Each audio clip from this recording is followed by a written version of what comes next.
ইরানে যৌথভাবে সামরিক আগ্রাসন শুরু করেছে ইসরায়েল ও যুক্তরাষ্ট্র।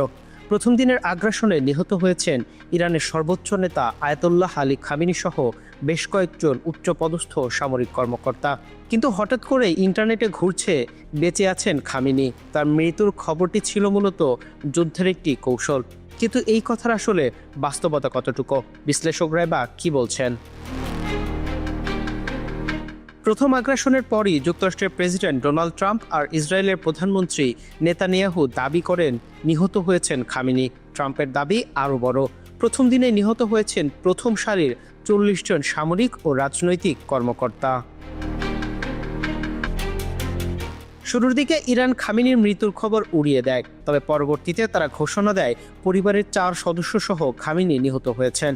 ইরানের টেলিভিশনগুলোতে কান্নাজড়িত কণ্ঠে এই খবর ঘোষণা করা হয়। দেশটির পররাষ্ট্রমন্ত্রী আব্বাস আরাকচি নিজেও জানান খামেনির নিহত হওয়ার কথা। খামেনির মৃত্যুতে 40 দিনের রাষ্ট্রীয় শোক ঘোষণা করেছে ইরান। নতুন করে নির্বাচন করা হয়েছে নেতৃত্ব। খামেনির মৃত্যুর কথা শুনে রাস্তায় নেমে এসেছে লাখ লাখ মানুষ। দেশটির রাজনৈতিক অঙ্গনও এখন কিছুটা অস্থির। এমন অবস্থায় ফেসবুকে ঘুরে বেড়াচ্ছে বেঁচে আছেন খামেনি। যুদ্ধের একটি কৌশলের অংশ হিসেবে তার মৃত্যুর খবরটি প্রচার করা হয়েছে, যেন ইসরায়েল আমেরিকার আড়ালে থাকেন তিনি।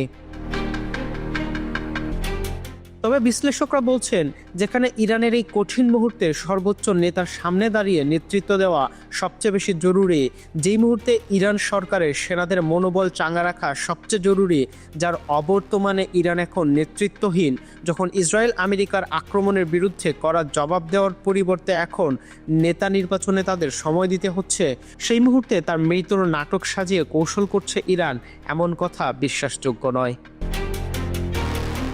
তার উপর ইরান যখন তার মৃত্যু নিয়ে আনুষ্ঠানিক ঘোষণা করেছে, তখন অন্য সব দাবি বিশ্বাসযোগ্যহীন হয়ে পড়ে। Dhaka monitor 24 news desk.